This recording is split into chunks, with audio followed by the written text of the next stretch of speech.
Hello student, welcome again in e-learning platform of Vimla Vidyalaya. I am your host Jayesh Kumar B. Rajkot, Assistant Professor and Head, Department of Microbiology, CKS Javeri Science College, ગઢ. તમારા same 1ના સિલેબસની અંદર અત્યાર સુધીમાં આપણે introductory lecture પણ જોયું છે, types of media પણ જોઈ લીધા છે અને કઈ રીતે તમને કલ્ટિવેશન થઈ છે મીડિયા પર માઇક્રો ઓર્ગેનિઝમ્સનું મીડિયા પ્રિપરેશન કઈ રીતે કર્યું છે એ પણ મેં તમને સમજાવી દીધું છે. લાસ્ટ લેક્ચરની અંદર આપણે મીડિયા પ્રિપરેશન પણ જોઈ લીધું હતું કે મતલબ જે ન્યુટ્રિયન્ટ અગાર જે આપણે ફોર્મેશન કરીએ છીએ એ કઈ રીતે બનાવીએ છીએ, બરાબર. પણ જે આપણે મીડિયમ્સ યુઝ કરીએ છીએ એની અંદર જે કમ્પોઝિશન યુઝ કરીએ છીએ એ જે સ્ટરાઇલ ફોર્મમાં હોય છે કે નહીં, સ્ટરાઇલ એટલે ટોટલી જે માઇક્રો ઓર્ગેનિઝમ એની અંદરથી રિમૂવ થઈ જાય છે કે નહીં એ આપણે ચેક કરવું જરૂરી હોય છે અને ના હોય તો આપણે એને સ્ટરાઇલ કરવા પડે છે, બરાબર છે. તો સ્ટરીલાઇઝેશન શું છે, એની અંદર લગતી કેટલી ટર્મિનોલોજી છે, કઈ છે, અને એ બધું જ જે છે આપણે આ લેક્ચર્સની અંદર સ્ટડી કરીશું. હું તમને સિક્વન્શિયલી આગળ જે બધા જ લેક્ચર સમજાવતું જઈશ. મતલબ ફર્સ્ટ લેક્ચરની અંદર મેં તમને માઇક્રોબાયોલોજીનો સિલેબસ સમજાવ્યો, પછી આગળના લેક્ચર્સની અંદર એ કઈ રીતે આપણે ઇફેક્ટ કરે છે, એમના માટે કયા ફૂડ સોર્સ જરૂરી પડે છે, એ ફૂડ સોર્સ કઈ રીતે આપણે પ્રિપેર કરીએ છીએ અને હવે જે છે આપણે એ જે ફૂડ સોર્સ છે અને જે આપણે લેબોરેટરી એન્વાયરમેન્ટ જે છે કે જે આપણે ઇક્વિપમેન્ટ યુઝ કરીએ છીએ અને કઈ રીતે સ્ટરીલાઇઝ કરીએ છીએ એ આગળ સ્ટડી કરીશું. નામ તો કન્ટેન્ટ જે છે આપણે આ જે લેક્ચર જે છે ટોટલ 3 પાર્ટની અંદર આપણે એને ડિવાઈડ કરીશું અને 3 પાર્ટની અંદર કયું કન્ટેન્ટ રહેશે એ આપણે જોઈ લઈએ. તો ફર્સ્ટ આપણે એની ડેફિનેશન સ્ટડી કરીશું. સેકન્ડ જે છે વેરિયસ એજન્ટ યુઝ ઇન સ્ટરીલાઇઝેશન, મતલબ કયા એજન્ટથી તમે એને સ્ટરીલાઇઝેશન કરી શકો છો, જેમ કે ફિઝિકલ એજન્ટ જે છે, સનલાઇટ જે છે, ડ્રાઇંગ જે છે, દેન છે ડ્રાય હીટ જે છે, ફ્લેમિંગ જે છે, ઇન્સિનરેશન જે છે, હોટ એર ઓવન જે તમે મતલબ કંઈ યુઝ કરી શકો છો, મોસ્ટ એરની અંદર તમે પાસ્ચરાઇઝેશન જે છે, બોઇલિંગ જે છે, સ્ટીમ અંડર પ્રેશર જે છે, સ્ટીમ અંડર હાઈ પ્રેશર છે એ પણ સ્ટડી કરી શકો છો. પછી છે ફિલ્ટ્રેશન કહેવાય છે, કેન્ડલ્સ એબ્સોર્બસ્ટર્ડ પેડ જે છે, પછી મેમ્બ્રેન ફિલ્ટ્રેશન જે છે. દેન જે આપણે સ્ટડી કરીશું એ છે કેમિકલ એજન્ટ, જેમ કે આલ્કોહોલ છે, ઇથાઇલ છે, આઇસોપ્રોપાઇલ જે છે, ટાઇક્લોરોબ્યુટેનોલ જે છે, અલ્ડીહાઇડ્સ જે છે, અલ્ડીહાઇડ્સની અંદર ફોર્મલ્ડીહાઇડ જે છે, ગ્લુટાલ્ડીહાઇડ યુઝ કરી શકીએ છીએ. અમુક ડાઈ જે છે જેમ કે હેલોજન્સ છે, ફિનોલ્સ જે છે, સલ્ફર એક્ટિવ એજન્ટ જે છે, મેટાબોલિક સોલ્ટ્સ, ગેસીસ જે છે, કઈ ગેસીસ યુઝ કરી શકીએ છીએ જેમ કે ઇથાઇલિન જે છે, ઓક્સાઇડ જે છે, ફોર્મલ્ડીહાઇડ જે છે, બીટા પ્રોપ્યુલેક્ટર છે. Generally use sterilization methods in laboratory કઈ યુઝ થાય છે એ એસેપ્સિસ ઇન ઓપરેટિંગ રૂમ, મતલબ કે ઓપરેટિંગ રૂમની અંદર તમારે કઈ જગ્યાએ ક્યાં અને શું પ્રિકોશન રાખવાના હોય છે એને પછી જે છે આ સમરી અને કન્ક્લુઝન જોઈશું કે કઈ રીતે આપણે અહીંયા ફંક્શનિંગ કરવાનું છે. તો આ બધું જ અત્યાર સુધીમાં શું છે આપણે કહીએ ને કન્ટેન્ટ અને ઇન્ડેક્સ જોયું. હવે આગળ સ્ટડી કરીએ. તો ફર્સ્ટ ડેફિનેશન જોઈએ કે સ્ટરીલાઇઝેશન કોને કહેવામાં આવે છે. Now the sterilization is making a substance free from the all microorganisms both in vegetative and sporing state. મતલબ કે કોઈ પણ સબસ્ટન્સ આપણે લઈ લઈએ એને આપણે ફ્રી કરી દઈએ છીએ. ફ્રી મતલબ એમાંથી ટોટલી કમ્પ્લીટ જે છે એની અંદરથી માઇક્રો ઓર્ગેનિઝમ આપણે એને રિમૂવ કરીએ છીએ અને આપણે સ્ટરીલાઇઝેશન કહીએ છીએ. બીજા બે વર્ડ્સ આની અંદર ડેફિનેશનમાં યુઝ કર્યા છે એ જે છે વેજીટેટિવ અને સ્પોર સ્ટેટ. વેજીટેટિવ મતલબ કે જે રિપ્રોડ્યુસ થતા જે સેલ હોય છે, લેવ સેલ હોય છે એને આપણે વેજીટેટિવ કહીએ છીએ. સ્પોરિંગ સ્ટેટ એટલે અમુક જે માઇક્રો ઓર્ગેનિઝમ જે છે એ પોતાની જાતે એક્સ્ટ્રા વેજીટેટિવ બોડી ફોર્મેશન કરતા હોય છે જેને આપણે કહીએ છીએ સ્પોર. કે એ સ્પોર કેવી હોય છે કે અમુક હાર્મફુલ કન્ડિશન હોય છે, જેમ કે હાઈ ટેમ્પરેચર જે છે, આપણે સ્ટરીલાઇઝેશનમાં જે બી કન્ડિશન પ્રોવાઈડ કરીએ છીએ ને એ બધી જ કન્ડિશનની અંદર શું છે એરા સર્વાઈવ કરી જાય છે અને પછી જ્યારે એમને નોર્મલ કન્ડિશન મળે ને ત્યારે એના ફર્ધર ગ્રો થઈને બીજા માઇક્રો ઓર્ગેનિઝમ એની અંદરથી ગ્રો થઈ શકે છે.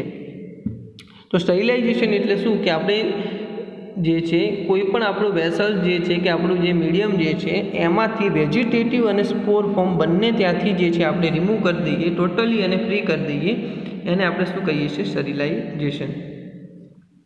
નાઉ ધ સ્પોરની ડેફિનેશન તમને ફર્ધર સમજાવી દઉં તો spore is the reproductive structure that is adapted for the dispersal and surviving for the extended period of time and unfavourable condition. મતલબ એક એવું રિપ્રોડક્ટિવ સ્ટ્રક્ચર જે છે એની અંદર શું છે એડેપ્ટિવ સ્ટ્રક્ચર મતલબ ફંક્શનિંગ હોય છે કે એ શું છે બહુ જ લોંગ ટર્મ સુધી સર્વાઈવ રહી શકે છે અને જ્યારે એને અનફેવરેબલ કન્ડિશન મળે ત્યાં સુધી એ શું કરે છે કે એકને એક ડોર્મેન્ટ સ્ટેજની અંદર કહે છે ને આપણે સિમ્પલ વેની અંદર કહીએ ને તો એક કોમાની અંદર હોય પણ એની આજુબાજુમાં એવું કવર હોય છે કે એને શું છે કશું જ અસર કરી શકતું નથી. પણ જ્યારે એને ફેવરેબલ કન્ડિશન મળે એને જોતો ટાઈમ જોતો ન્યુટ્રિયન્ટ અને સારું એવું એન્વાયરમેન્ટ મળી રહે ત્યારે શું છે પાછું એનું ગ્રો થઈ શકે છે. Spore from part of the life cycle of many મતલબ એ શું છે બહુ જ બધા માઇક્રો ઓર્ગેનિઝમ જે છે એની લાઈફ સાયકલની અંદર સ્પોર ફોર્મેશન થતા હોય છે. જેમ કે બેક્ટેરિયાની અંદર પણ સ્પોર ફોર્મેશન થાય છે, પ્લાન્ટ્સની અંદર પણ સ્પોર ફોર્મેશન થાય છે, અલ્ગી, ફંજાઈ એન્ડ સમ પ્રોટોઝોઆ દરેકની અંદર શું છે જે છે સ્પોર સ્ટ્રક્ચર જોવા મળે છે. નાઉ જો ટર્મ યુઝ ઇન સ્ટરીલાઇઝેશનની અંદર અલગ અલગ કયા કયા ટર્મ યુઝ થાય છે એ આપણે જોઈએ તો ફર્સ્ટ જે છે ડિસઇન્ફેક્શન. તો ડિસઇન્ફેક્શન કોને કહેવામાં આવે છે? The destructions or removal of all pathogenic organism capable of giving rise to infection. મતલબ કે કોઈ સરફેસ ઉપરથી કે કોઈ વેસલ્સમાંથી આપણે શું કરીએ છીએ કે દરેક પેથોજેનિક માઇક્રો ઓર્ગેનિઝમ્સને રિમૂવ કરીએ છીએ જેને આપણે શું કહીએ છીએ disinfection. Disinfection does not affect spore state organisms. બરાબર છે. તો બીજી વસ્તુ તમને સમજણ પડી કે સ્ટરીલાઇઝેશન અને ડિસઇન્ફેક્શનમાં શું છે. સ્ટરીલાઇઝેશનમાં આપણે કમ્પ્લીટલી રિમૂવ કરીએ છીએ જ્યારે ડિસઇન્ફેક્શનમાં કેવું છે પાર્શિયલી આપણે રિમૂવ કરીએ છીએ. સ્ટરીલાઇઝેશનની અંદર સ્પોર પણ કહેવાય છે સ્પોર ફોર્મ પણ શું કહીએ છીએ તે રિમૂવ થઈ જાય છે જ્યારે ડિસઇન્ફેક્શનમાં સ્પોર ફોર્મ રિમૂવ થતો નથી. સેકન્ડ ટર્મિનોલોજી લઈએ તો એન્ટીસેપ્સિસ. The term is used to indicate the prevention of infection, usually by the inhibiting the growth of bacteria in a wound or tissue. मतलब कि कोई આપણને વાગ્યું હોય કે કોઈ આપણા શરીરમાં ટિશ્યુમાં ઓપનિંગ હોય તો એ જગ્યાએ આપણે માઇક્રો ઓર્ગેનિઝમનો ગ્રોથ છે ને એ થવા દેતા નથી. આપણને ખબર છે કોઈ જગ્યાએ કંઈક આપણે પડી ગયા હોય કે વાગ્યું હોય તો આપણને પછી ત્યાંથી પસ ફોર્મેશન થાય છે, પોરું કહીએ છીએ આપણે એને. તો એ શું છે એક ટાઈપનું બેક્ટેરિયલ ઇન્ફેક્શન થવાના કારણે તે જગ્યાએ શું છે બેક્ટેરિયલ સેલ માસ સિન્થેસિસ થાય છે. બરાબર છે. એટલે એને આપણે પોરું કહીએ છીએ. તો એસેપ્સિસ શું છે કે એ જે થાય છે એને રોકવું એને આપણે કહીએ છીએ અસેપ્સિસ. તો this is done by the antiseptics. બરાબર છે. એ જે છે એન્ટીસેપ્સિસ દ્વારા જે છે એને રોકવામાં આવે છે. તો chemical or disinfectant which can be safely applied to a skin or a mucous membrane to prevent infection by the inhibiting the growth of bacteria. मतलब कि कोई एवा केमिकल के कोई एवा एजंट के जेने આપણે ત્યાં એડ કરવામાં આવે છે કે જે શું કરે છે કે તમારે એન્ટીસેપ્સિસનું ફંક્શનિંગ કરે છે કે જે તમારા સ્કિન કે મ્યુકસ મેમ્બ્રેન જે છે ત્યાં માઇક્રો ઓર્ગેનિઝમનો ગ્રોથ થવા દેતા નથી.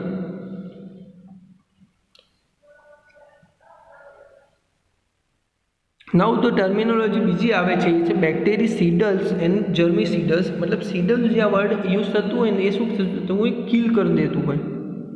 બરાબર. તો એવા જે એજન્ટ કે જે શું કરે છે which able to kill bacteria. મતલબ એમની પાસે એવી એબિલિટી હોય છે કે જે બેક્ટેરિયાને કિલ કરી શકે છે એને આપણે બેક્ટેરિસિડલ્સ કહીએ છીએ.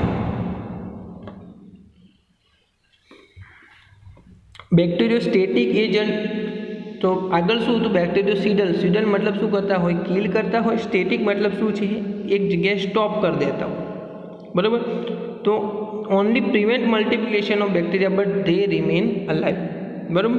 એટલે કે એવા એજન્ટ કે જે બેક્ટેરિયા કે કોઈ માઇક્રો ઓર્ગેનિઝમ જે છે એમનો ગ્રોથ પ્રિવેન્ટ કરે છે મતલબ વધવા દેતો નથી પણ એકની એક જગ્યાએ સ્ટોપ કરીને રાખે છે. બરાબર.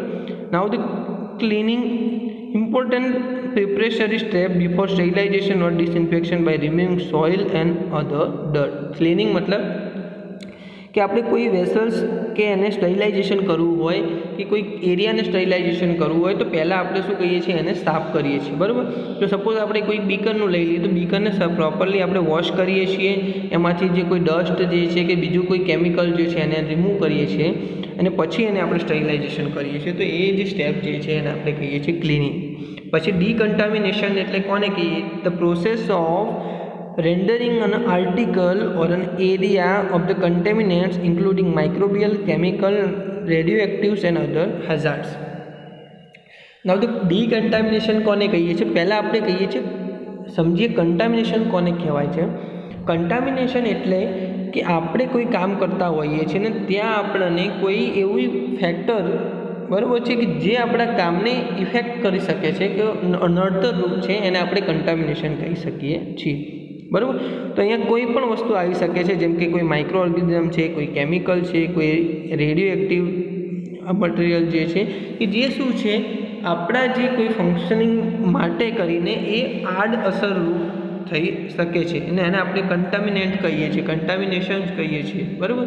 સપોઝ આપણે તમને કેમનું કીધું ન્યુટ્રિયન્ટ આધાર ઉપર કોઈ માઇક્રો ઓર્ગેનિઝમનો ગ્રો કરવા માગતા હોઈએ છીએ, પણ જે ગ્રોથ થવાના બદલે શું છે બીજા વધારાના માઇક્રો ઓર્ગેનિઝમ એની અંદર આવી જાય છે, જો આપણને નથી જોઈતા હોતા, તો એને આપણે શું કહીએ છીએ, કન્ટામિનેન્ટ કહીએ છીએ. તો એમને આપણે રિમૂવ કરીએ છીએ ને એને આપણે કહીએ છીએ ડીકન્ટામિનેશન, બરાબર છે. તો કોઈ બી જગ્યાએ તમે વર્ક કરતા હોય કે કોઈ આર્ટિકલ ઉપર વર્ક કરતા હોય કે કોઈ થિંગ્સ ઉપર વર્ક કરતા હોય તો ત્યાં આપણે તમે એને ડિસઇન્ફેક્ટ કરો છો કે એને સ્ટરીલાઇઝેશન કરો છો, જેના દ્વારા શું છે તમે તમારી આર્ટિકલ્સને ડીકન્ટામિનેટ કરી નાખો છો, એનામાંથી કન્ટામિનેશન જે છે એ રિમૂવ કરી નાખો છો, તો એને આપણે કહીએ છીએ decontamination. Now the methods or agent of sterilization. Sterilization જે છે એ ટોટલ બે પાર્ટની અંદર જનરલી ડિવાઈડ થાય છે. તો એક જે છે sterilization by physical method and sterilization by chemical methods. Now the physical agent કયા કયા જે છે, તો ફર્સ્ટ જે છે સનલાઇટ, સેકન્ડ જે છે ડ્રાઇંગ, થર્ડ જે છે હીટ બાય ડ્રાય હીટ, જેમ કે તમે ફ્લેમિંગ કરી શકો છો, ઇન્સિનરેશન કરી શકો છો, કોઈ વસ્તુને બાળી નાખો છો, અને હોટ એર પણ આપી શકો છો. જ્યારે મોઇસ્ટ હીટ મતલબ જે ભેજવાળી હીટ આપણે વાપરીએ એની અંદર શું થાય છે, પાસ્ચરાઇઝેશન થાય છે અને સ્ટીમરની અંદર બોઇલિંગ થાય છે અંડર પ્રેશર. પછી ફિઝિકલ વેની અંદર શું છે કે ફિલ્ટ્રેશન કરી શકીએ છીએ, જેમ કે કેન્ડલેસ ફિલ્ટર જે છે, એબ્સોર્બન્ટ પેડ જે છે અને મેમ્બ્રેન ફિલ્ટર જે છે. બીજી ફિઝિકલ વેની અંદર શું થાય છે કે તમે રેડિયેશનથી એને પણ ફિલ્ટર કરી શકો છો. એન્ડ થર્ડ વન જે મતલબ લાસ્ટ વન જે છે આપણે કહીએ છીએ ultrasonic and sonic vibration through પણ માઇક્રો ઓર્ગેનિઝમને આપણે રિમૂવ કરી શકીએ છીએ. નાઉ ધ કેમિકલ્સ એજન્ટ્સ કયા કયા જે છે કે તમને આગળ જેમ કે સમજાય ને એ રીતે આલ્કોહોલ જે છે, જેમ કે ઇથાઇલ આલ્કોહોલ છે, આઇસોપ્રોપાઇન આલ્કોહોલ છે, ટ્રાયક્લોરોબ્યુટેન જે છે, અલ્ડીહાઇડ જે છે જેમ કે ફોર્મલ્ડીહાઇડ જે છે, ગ્લિસરોલ્ડીહાઇડ છે, ડાઈ છે, અલગ અલગ હેલોજન્સ કમ્પાઉન્ડ જે છે, ફિનોલિક કમ્પાઉન્ડ જે છે, સલ્ફેસ એક્ટિવ એજન્ટ્સ છે, મેટાલિક સોલ્ટ્સ છે અને અલગ અલગ ટાઈપ્સની ગેસીસ જે છે, જેમ કે ઇથાઇલિન ઓક્સાઇડ, ફોર્મલ્ડીહાઇડ, બીટા પ્રોપિયોન એટમ્સ, એ બધી તમે યુઝ કરી શકો છો. નવ ફિઝિકલ એજન્ટ્સને આપણે જે છે એ ડીપલી સ્ટડી કરીએ.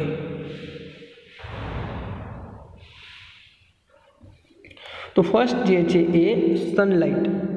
તો actions primary due to UV rays, however effects vary due to place. મતલબ સનલાઇટ કઈ રીતે ઇફેક્ટ કરી શકે છે કે સનની સાથે સન રેડિયેશનની અંદર તમારે યુવી રેડિયેશન પણ આવતી હોય છે. જનરલી સનલાઇટ જે છે એ સ્ટરીલાઇઝેશનમાં બહુ જ ઓછું જે છે એ એમનું પાર્ટ પ્લે કરે છે, કેમ કે સન તો એમની ટાઈપ એના વેથી જે સ્ટરીલાઇઝેશન કરી શકે છે, પણ બીજા એન્વાયરમેન્ટ ફેક્ટર જે છે એની અંદર જે છે અડચણ આવી શકે છે. In tropical country, the germicidal effect is better than for seasonal countries. Bacteria in waters are rapidly destroyed by the sunlight. બરાબર છે, મતલબ કે એવું જે ટ્રોપિકલ એરિયા જે છે કે જ્યાં વધારે ગરમી પડતી હોય છે, તો એ જગ્યાએ શું છે કે વોટરની અંદર જે કોઈ માઇક્રો ઓર્ગેનિઝમ હોય છે એ સનલાઇટમાં ડાયરેક્ટલી શું છે યુવી લાઇટ એની અંદર આવશે, જેના કારણે શું છે કે એની અંદરથી સનલાઇટના થ્રુ જે માઇક્રો ઓર્ગેનિઝમ છે એ ડિસ્ટ્રોય થઈ શકે છે. નાઉ ધ ડ્રાઇંગથી કઈ રીતે થઈ શકે? તો moisture is essential for the growth of the bacteria. મતલબ કે કોઈ પણ બેક્ટેરિયા હશે એમને જે છે ને વોટર જે છે મેઇન જે છે એમનું સોર્સ જોઈશે, બરાબર છે. તો એ વોટર એમને નહીં મળી રહે તો શું છે એ બેક્ટેરિયા જે છે એ ડાય થઈ જશે. ડ્રાય થશે એટલે ડાય થઈ જશે, કિલ થઈ જશે, બરાબર છે. તો મોઇશ્ચર કહેવાય છે કે ભેજ જે છે એ બહુ જ એસેન્શિયલ કહેવાય છે. તો drawing in air has deleterious effect on many bacteria. However, the spores are unaffected, therefore it is not really reliable. मतलब ડ્રાઇંગથી તમે છે ને મોસ્ટલી માઇક્રો ઓર્ગેનિઝમને છે ને કિલ કરી શકો છો કે એર દ્વારા તમે એને ડ્રાય કરશો તો શું થશે? માઇક્રો ઓર્ગેનિઝમ છે એની અંદરથી મોઇશ્ચર મતલબ માઇક્રો ઓર્ગેનિઝમમાંથી બી મોઇશ્ચર રિમૂવ થઈ જશે, મતલબ એની અંદર જેટલું બી લિક્વિડ પોર્શન હશે એ રિમૂવ થઈ જશે, સાથે સાથે ન્યુટ્રિયન્ટમાંથી પણ મોઇશ્ચર રિમૂવ થઈ જશે, જેના કારણે જે છે માઇક્રો ઓર્ગેનિઝમ જે છે એ પ્રોપરલી ગ્રો થઈ શકશે નહીં. પણ આનો ડિસએડવાન્ટેજ પણ એ છે, મતલબ જેની કે ખામી એ છે કે એની અંદર જે છે સ્પોર જે છે એને કોઈ ઇફેક્ટ થતો નથી. સ્પોર શું છે એ ડ્રાઇંગ રેઝિસ્ટન્ટ સ્ટ્રક્ચર હોય છે, એને શું છે હીટનું પણ અસર નહીં થતું હોતું, એને એસિડની પણ અસર થતી હોતી નથી, અને ડ્રાઇંગની પણ અસર થતી હોતી નથી, જેના કારણે શું છે એ કોઈ રિલાયેબલ મેથડ આપણે કેલ્ક્યુલેટ કરતા નથી. જ્યારે સનલાઇટ અને ડ્રાઇંગ જે છે એ પ્રોપરલી રિલાયેબલ મેથડ હોતી નથી. નાઉ હવે હીટ જે છે એ મોસ્ટ ઇફેક્ટિવ હોય છે. તો most reliable method of sterilization and should be the method of choice dry heat and moist heat. મતલબ સૌથી ઇફેક્ટિવ જે છે સ્ટેરિલાઇઝેશન મેથડ જે છે એ કઈ છે? ડ્રાય હીટ અને મોઇસ્ટ હીટ મેથડ્સ. તો ફેક્ટર ઇન્ફ્લુઅન્સ સ્ટેરિલાઇઝેશન બાય હીટ, મતલબ કયા કયા ફેક્ટર જે છે ઇફેક્ટ કરે છે સ્ટેરિલાઇઝેશન બાય હીટની અંદર? Nature of heat or dry or moist, મતલબ કયું નેચર તમે પ્રોવાઈડ કરો છો, કે ડ્રાય હીટ પ્રોવાઈડ કરો છો કે મોઇસ્ટ હીટ પ્રોવાઈડ કરો છો. ટેમ્પરેચર એન્ડ ટાઈમ, કેટલા ટાઈમ સુધી તમે જે છે એનું ટેમ્પરેચર પ્રોવાઈડ કરો છો, કેટલું ટેમ્પરેચર પ્રોવાઈડ કરો છો અને કેટલા ટાઈમ માટે પ્રોવાઈડ કરો છો. A number of micro organism present, કેટલા નંબર ઓફ માઇક્રો ઓર્ગેનિઝમ તમારા જે મીડિયમ જે છે એની અંદર પ્રેઝન્ટ છે એ પણ ઇફેક્ટ કરે છે. કેરેક્ટરિસ્ટિક્સ ઓફ માઇક્રો ઓર્ગેનિઝમ, એટલે કયા કયા ટાઈપ્સના માઇક્રો ઓર્ગેનિઝમ એની અંદર પ્રેઝન્ટ છે, જેમ કે એમનું સ્પીસીસ કયું છે, એનું સ્ટ્રેન કયું છે, સ્પોરિંગ કેપેસિટી કેટલી છે એ પણ ઇફેક્ટ કરે છે. Types of material from which organisms have to be eliminated, મતલબ કયા કયા ટાઈપ્સના જે બાય પ્રોડક્ટ માઇક્રો ઓર્ગેનિઝમ જે છે એક્સક્રીટ કરે છે એના ઉપર પણ ઇફેક્ટ કરે છે. Killing effect is due to the protein denaturation, oxidative damage and toxic effect of the elevated level of electrolytes. મતલબ આ કિલિંગ કઈ રીતે કરી શકે છે કે હીટ થવાના કારણે જે સેલની અંદરનું પ્રોટીન હોય છે એ શું થઈ જશે? ડિનેચર થઈ જાય છે. ઓક્સિડેટિવ પણ ડેમેજ થાય છે, મતલબ સેલની અંદર ઓક્સિડેશન રિડક્શન જે છે પોટેન્શિયલ એ ડેમેજ થાય છે. And toxic effect of elevated level of electrolytes, ઇલેક્ટ્રોલાઇટ્સની અંદર જેનું જે કોન્સન્ટ્રેશન જે છે વધી જાય છે, જેના કારણે ટોક્સિક ઇફેક્ટ થઈ જશે. Killing effect of the moist heat due to the denaturation and coagulation of protein. અને મોઇસ્ટ હીટનું જે મોસ્ટલી ઇફેક્ટ શું હોય છે કે એના કારણે શું થઈ જશે? ડિનેચરેશન થઈ જશે અને કોગ્યુલેશન થઈ જાય છે પ્રોટીનનું, એના કારણે શું છે ને વધારે પડતું ઇફેક્ટિવ થઈ શકે છે. Now the thermal dead time અને TDT કોને આપણે કહીએ છીએ? તો minimum time required to kill a suspension of organism at a predetermined temperature in specific environment. મતલબ કે થર્મલ ડેડ ટાઈમ આપણે કોને કહીએ છીએ કે એક મિનિમમ ટાઈમ જે છે એક સ્પેસિફિક માઇક્રો ઓર્ગેનિઝમને સ્પેસિફિક ટાઈમ માટે જરૂર પડે છે એમને કિલ કરવા માટે, એને આપણે થર્મલ ડેડ પોઈન્ટ કહીએ છીએ કે થર્મલ ડેડ ટાઈમ કહીએ છીએ. તેથી તમને ડેફિનેશન સમજાવું તો minimum time required to kill suspension of organism, મતલબ બહુ જ જે સૌથી ઓછો ટાઈમ જે માઇક્રો ઓર્ગેનિઝમને કિલ કરવા માટે લાગતો હોય એ at a predetermined temperature, મતલબ એક સ્પેસિફિક ટેમ્પરેચર ઉપર અને સ્પેસિફિક એન્વાયરમેન્ટ ઉપર, એને આપણે કહીએ છીએ થર્મલ ડેડ ટાઈમ. તો thermal dead time is inversely proportional to the temperature, મતલબ એ જે છે એ ટેમ્પરેચરને શું છે ઇન્વર્સલી પ્રોપોર્શનલ હોય છે.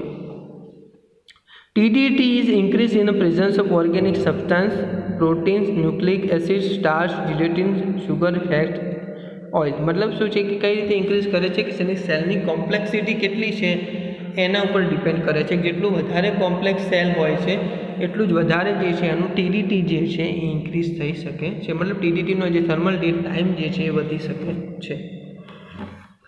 નાઉ આપણે ડ્રાય હીટ જોઈએ. તો ડ્રાય હીટના વેની અંદર તમે કઈ રીતે માઇક્રો ઓર્ગેનિઝમને જે છે એ કરી શકો છો. તો ફર્સ્ટ છે ફ્લેમિંગ. ફ્લેમિંગ મતલબ કે જે તમારું બર્નર હોય છે ને, જે તમે કેમિસ્ટ્રીની અંદર યુઝ કરતા હોય છે, બન્સન બર્નર, કે એના ઉપર જે છે તમે સ્પેચ્યુલાના વેથી કાં તો અહીંયા આપણે જે છે ને વાયર લૂપ યુઝ કરીએ છીએ, એનાથી તમે જે છે ઓક્સિડેટિવ ફ્લેમમાં તમે તમારા જે થિંગ્સને હીટ કરો છો તો એ શું થઈ જશે, ફ્લેમિંગ, મતલબ ફ્લેમના ડાયરેક્ટ કોન્ટેક્ટમાં લાવશો, જેના કારણે શું છે એક માઇક્રો ઓર્ગેનિઝમ જે છે બંધ થઈ જાય છે. હીટિંગ ઓવર ફાયર ટીલ દે બીકમ રેડ હોટ. મતલબ તમે કોઈ ફાયર ઉપર એને હીટ કરો છો ક્યાં સુધી એ રેડ હોટ થઈ જાય ત્યાં સુધી, બરાબર છે. Instrument like point of forceps, કોને તમે પણ આની અંદર હીટિંગ કરી શકો છો. કોઈ આખું બીકર તો તમે હીટ ના કરી શકો, કેમ કે બીકરને બહુ જ ગરમ કરશો તો એ શું થઈ જશે, ગ્લાસ હશે એ બ્રેકડાઉન પણ થઈ શકે છે. પણ કોઈક જે કહેવાય છે ને આપણી પાસે જે મેટલ થિંગ્સ છે જેને તમે છે ને ફ્લેમિંગ કરીને સ્ટરીલાઇઝ કરી શકો છો, જેમ કે પોઈન્ટ ઓફ ફોર્સેપ, જે ચીપીઓ હોય છે ને એનો પોઈન્ટ, સ્પેચ્યુલા જેના માટે જેનાથી આપણે કોઈ વસ્તુને સ્ટરીલાઇઝ કહેવાય છે ને આપણે લેતા હોઈએ છીએ, આપણે લેબોરેટરી વેની અંદર ચમચી કહીએ અને સ્પેચ્યુલા. ઇનોક્યુલેટિંગ લૂપ, જે વાયર લૂપ યુઝ કરી શકે એ, અને બીજા જે વાયર્સ જે છે કે જે આપણે યુઝ કરી શકતા હોય છે, બધાને શું છે તમે ફ્લેમિંગથી જે છે સ્ટરીલાઇઝ કરી શકો છો.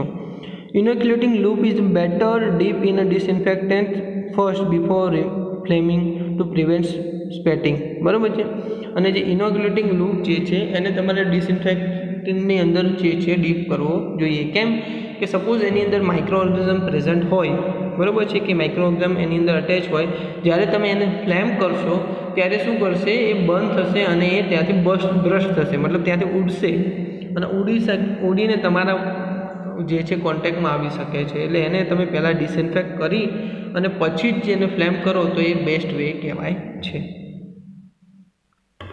ઇન્સિનરેશન એટલે એને બંધ કરી દેવું. It is a process that involves the combustion of organic substance contained in a waste material. मतलब कोई वेस्ट मटेरियल જે છે એનું જે આપણે કહીએ છીએ કમ્બશન કરી દઈએ છીએ કે ઓર્ગેનિક સબસ્ટાન્સ જેની અંદર પ્રેઝન્ટ જે છે વેસ્ટ મટીરિયલની અંદર, એને આપણે કે સિમ્પલ વેની અંદર શું કહીએ છીએ, એને આપણે બંધ કરી નાખીએ છીએ, બાળી નાખીએ છીએ, એને આપણે ઇન્સિનરેશન કહીએ છીએ. તો એની અંદર કઈ વસ્તુ આપણે જે છે સ્ટરીલાઇઝ કરી શકીએ છીએ. તો કન્ટામિનેટેડ ક્લોથ, કોઈ બી માઇક્રો ઓર્ગેનિઝમના કન્ટામિનેટેડ થયેલા છે કે કોઈ ડિસીઝવાળા કન્ટામિનેટેડ થયેલા જે કપડાં છે, એનિમલ કેરાસિસ એન્ડ પેથોજેનિક મટીરિયલ, મતલબ કોઈ આપણે ઓપરેશન કરીને નીકાળી દીધેલા જે બી કોઈ બોડી પાર્ટ્સ હોય છે કે કોઈ પેથોજેનિક મટીરિયલ હોય છે, એ પીવીસી પોલીઇથાઇલિન કેન બી ડિલેટ્સ, મતલબ કોઈ પીવીસીનું મટીરિયલ જે છે, પોલીઇથાઇલિન મટીરિયલ જે છે, એ બધી જ વસ્તુ જે છે એ જે આપણે ઇન્સિનરેશન કરી શકીએ છીએ. However, the polystyrene will emit black smokes, hence should be autoclaved in an appropriate container. જ્યારે સ્ટાયરીન જે છે એ શું છે, બર્ન કર્યા પછી કાળા કલરનો ધુમાડો નીકાળી શકે છે, તો એને આપણે છે ને ઓટોક્લેવ કરીએ તો એ પ્રોપર જે છે વે ગણાશે. અહીંયા સુધીમાં આપણે જે છે તમને જનરલ જે છે હીટિંગ અને એનાથી આપણે સ્ટરીલાઇઝેશન કરી શકીએ છીએ એ સમજાવ્યું. સ્ટરીલાઇઝેશન શું છે અને એના રિલેટેડ કેટલી બી ડેફિનેશનો જે છે એ ફર્સ્ટ લેક્ચરની અંદર આપણે સ્ટડી કરી. સેકન્ડ લેક્ચરની અંદર આપણે એડવાન્સ વે જે સ્ટરીલાઇઝેશન જે છે એ સ્ટડી કરીશું.